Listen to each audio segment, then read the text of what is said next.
జనవరి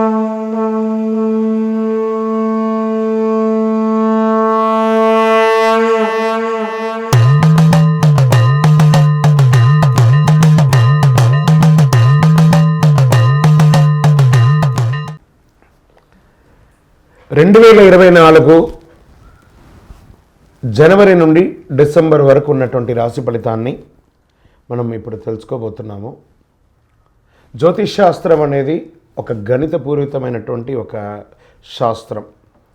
ఏ గ్రహాలు ఎక్కడ ఉన్నాయి, ఏ స్థితిలో ఉన్నాయి, ఆ గ్రహాల యొక్క స్థితిగతిని బట్టి ఆ రాశి యొక్క మార్పులలో జరుగుతున్నటువంటి ఆ రాశుల యొక్క గ్రహాలన్నీ కూడా మార్పడం వల్ల ఆ రాశికి కలుగుతున్నటువంటి శుభాశుభ ఫలితాలన్నీ కూడా నిర్ణయించడం జరుగుతుంది. ఆంగ్ల నూతన సంవత్సర ప్రకారం జనవరి నుంచి మనము డిసెంబర్ వరకు చెప్పుకుంటాం. త్వరలో ఉగాది పంచాంగ శ్రవణం కూడా మనం తెలుసుకోబోతాం. ఈ సంవత్సరం ఏ రాశి వారికి బాగా ఉంది, ఏ రాశి వారికి ఎలా ఇబ్బందిగా ఏమైనా ఉన్నాయా అవన్నీ తెలుసుకోవడం కంటే కూడా నా రాశి ఈసారి చాలా బాగుంటుంది అని చెప్పి నూతన సంవత్సరం రోజు ఒక సంకల్పం తీసుకోండి. గోచార గ్రహస్థితులను దృష్టిలో పెట్టుకొని చెప్పడం జరుగుతుందండి. ఇది మీ యొక్క వ్యక్తిగత జాతకానికి సుమారుగా ఒక 30 నుంచి 40% మాత్రమే నేను చెప్పేది మీకు వర్తిస్తుంది. బాగా గుర్తించాలి. జాతకం, జ్యోతిష్యం పడుతున్న వర్షానికి ఒక గొడుగే కానీ జాతకం జీవితం కాదు. మీరు ఏదైతే వృత్తి చేస్తారో, మీరు ఏదైతే మీ జీవితంలో ముందుకు తీసుకొని వెళ్తారో అదే మిమ్మల్ని కాపాడుతుంది, కానీ జ్యోతిష్యం కాపాడదు. బాగా గుర్తుపెట్టుకోండి. జ్యోతిష్యం ఒక రిఫ్రెష్ బటన్ లాగా మాత్రమే. కంప్యూటర్లో రైట్ క్లిక్ చేస్తే ఎలా రిఫ్రెష్లో ఉంటుందో అలా రిఫ్రెష్ చేయడానికి కోసం మాత్రం ఉన్న ఒక చిన్న పరిక్రమ మాత్రమే ఇది.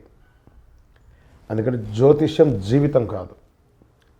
మళ్ళీ ప్రతి ఒక్కళ్ళు కూడాను మీ యొక్క సంపూర్ణ జాతకం తెలుసుకోవడానికి కోసం మీ పరిసర ప్రాంతాల్లో ఉన్నటువంటి సద్గురువుల్ని సంప్రదించండి, జ్యోతిషాస్త్ర నిపుణుల్ని సంప్రదించండి. వారిని గౌరవిస్తూ వారి ద్వారా తెలుసుకోండి. లేదా మా ఛానల్ ద్వారా మీరు తెలుసుకోవాలి అని అనుకుంటే ఈ కింద ఉన్నటువంటి మా నంబర్కి వాట్సప్ మాత్రమే చేయాలి. బాగా చెప్తున్నాను, కాల్ చేస్తే లేపమండి. వాట్సప్ మాత్రమే చేయాలి. వాట్సప్ చేసిన తర్వాత మేము రిప్లై ఇచ్చిన తర్వాత అప్పుడు కాల్ చేయొచ్చండి. మేము రిప్లై ఇవ్వకుండా మీరు కాల్ చేస్తే కాల్ లేపబడదు. మళ్ళీ చెప్తున్నాను, 20 సంవత్సరాల లోపు 21 సంవత్సరాల లోపు ఉన్నవాళ్ళు ఖచ్చితంగా విద్యార్థులు అడగకూడదు. విద్యార్థులు చదువుకొని పైకి రావాలి అంతే. విద్యార్థులు 21 సంవత్సరాల లోపు ఎవరు అడిగినా ఖచ్చితంగా వాళ్ళకి జాతకం చెప్పబడదు. మరియు ఇల్లీగల్ అఫైర్స్, ఆర్థిక సమస్యల గురించి అడిగితే ఖచ్చితంగా చెప్పబడదు. మీరు అప్పులో లేకపోతే ఇంకోటి ఇబ్బందులో పడితే వ్యాపారమో ఉద్యోగం చేసి తీర్చుకోండి, కానీ జాతకం తెలుసుకోవడం వల్ల తీరుతుంది మాత్రం అనుకోవద్దు. ఇల్లీగల్ అఫైర్స్ ఖచ్చితంగా చెప్పనండి, బాగా గుర్తుపెట్టుకొని చెప్పడం జరగదు. తర్వాత పెద్దవాళ్ళైనటువంటి 60 సంవత్సరాల పైచిలకు వాళ్ళు, మీరు 60 తెలుగు సంవత్సరాలని పూర్తి చేస్తుంటారు కాబట్టి మీరు పెద్దవాళ్ళు, మీకు అన్ని రకాలుగా అన్ని జీవితంలో అన్నీ అనుభవించుంటారు కాబట్టి మీరు తెలుసుకోవాల్సిన అవసరం లేదు. దీన్ని సహృదయంతో స్వీకరించగలరు. శరణమయ్యప్ప.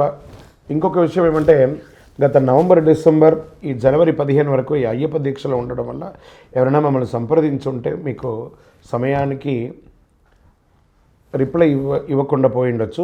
జనవరి 15 తర్వాత తప్పకుండా నేను మీకు అందరికీ అందుబాటులో ఉంటాను. అప్పటి వరకు వాట్సాప్లో మెసేజ్ పెట్టండి. అవకాశం ఉన్నప్పుడు నేను మీకు తప్పకుండా చూస్తాను. ఇప్పుడు ఈ ఆంగ్ల నూతన సంవత్సరం 12 రాశులకి ఎలా ఉంది? జ్యోతిషాస్త్రరీత్యా ద్వాదశ రాశుల్లో 5వ రాశి అయినటువంటి సింహరాశి మిత్రులారా, మీరు మకా నక్షత్రం 1, 2, 3, 4 పాదములు, పుబ్బా నక్షత్రం అంటే పూర్వ ఫల్గుణి నక్షత్రం 1, 2, 3, 4 పాదములు, ఉత్తరా నక్షత్రం 1 పాదానికి సంబంధించినటువంటి మీరు సింహరాశి వారిగా పరిగణించబడుతున్నారు. ఈ సంవత్సరం మీకు 2024 శుభాశుభ ఫలితాలు ఎలా ఉన్నాయంటే, 2వ స్థానంలో కేతు సంచారం. దీనివల్ల మీకు రావాల్సిన ధనం చేతికి రావడానికి ఆలస్యం అవుతుంది. కోపం ఎక్కువ వస్తుంది. ఎప్పుడు ఒక విశ్రాంతి లేనితనంగా ఉంటారు. చిన్న చిన్న పనులన్నీ ఆగిపోవడం వల్ల పెట్టుబడులు నిలిచిపోవడం లాంటిది జరిగే అవకాశాలు ఉన్నాయి. అందుకని ఇది ప్రారంభంలోనే, మళ్ళీ ఉగాది నుంచి అన్నీ పుంజుకుంటుంది. మీరు ధన సంబంధిత విషయంలో, పెట్టుబడుల విషయంలో కాస్త జాగ్రత్తగా ఉండండి. ఆలోచించి నిర్ణయాలు తీసుకోండి. అష్టమ రాహు ప్రభావం వల్ల మానసిక భ్రమలకు లోను కాకండి. వాహనాలు నడిపేటప్పుడు జాగ్రత్తగా ఉండాలి. కేతు రీసెర్చ్ చేసేవారికి మాత్రం చాలా అనుకూలాన్ని కలిగిస్తారంటే కేతు గ్రహం. సప్తమ స్థానంలో శని సంచారం, ఉద్యోగ అవకాశాలు ఎక్కువ ఉన్నాయి. నిరుద్యోగులకి చాలా యోగ కాలం అని కూడా చెప్పచ్చు. ఆహార విషయంలో చాలా జాగ్రత్తగా ఉండాలి. నిల్వ ఉంచిన పదార్థాలు తినడం అవాయిడ్ చేయండి. ఎప్పటికప్పుడు తాజాగా వండి తినండి. గ్యాస్ట్రిక్ సమస్యలు వచ్చే అవకాశాలు ఉన్నాయి. సప్తమ స్థానంలో ఉన్నటువంటి వివాహ స్థానం కాబట్టి వివాహ విషయంలో సంబంధించిన పనులు నెమ్మదిగా కొనసాగుతుంది. ఉపాధ్యాయ వృత్తిలో ఉన్నవారికి, ప్రొఫెసర్స్, లెక్చరర్స్, వీళ్ళకందరికీ కూడా చాలా కలిసి వస్తుంది. మీ స్త్రీలకు చాలా అద్భుతమైనటువంటి విషయం. వివాహం కాని వారికి యోగం. రాజకీయ నాయకులకి ఈ సంవత్సరం కాస్త మిశ్రమం కంటే తక్కువ అని కూడా చెప్పచ్చు. జాగ్రత్త. ప్రజాక్షేత్రంలో వెళ్ళేటప్పుడు నోరు అదుపులో పెట్టుకొని ఏం మాట్లాడాలో జాగ్రత్తగా మాట్లాడండి. డిఫెన్స్, పోలీస్, అడ్వకేట్స్, డాక్టర్స్ వీళ్ళకందరికీ కూడా మిశ్రమ ఫలితాలు ఉంది. వ్యవసాయదారులకైతే అద్భుతంగా ఉందండి. మంచి వర్షాలు రాబోతున్నాయి కాబట్టి భార్యాభర్తల మధ్య కాస్త అన్యోన్యత లోపం. ఐటీ రంగం వారికి చాలా మంచి ఉంటుంది. మార్పులు జరుగుతాయి. విదేశాలకు వెళ్ళాలనుకున్న వారికి కాస్త మిశ్రమం. డాక్యుమెంట్స్ అంతా కరెక్ట్గా చూసుకోండి. ఏ విధమైనటువంటి ఫేక్ డాక్యుమెంట్స్ లేకుండా చూసుకుంటేనే మంచిది. అన్ని రకాలుగా బాగుంటుంది. ఇంకనూ మీ యొక్క పర్సనల్ జాతకం తెలుసుకోవాలనుకుంటే ఈ కింది నెంబర్కి వాట్సాప్లో మీ పేరు, date of birth, time of birth, place of birth పెట్టండి. మరియు మీ దోషాలన్నీ తొలగడానికి నవమూలిక శుద్ధ ధూపంతో ధూపం వేయండి. విజయోస్తు.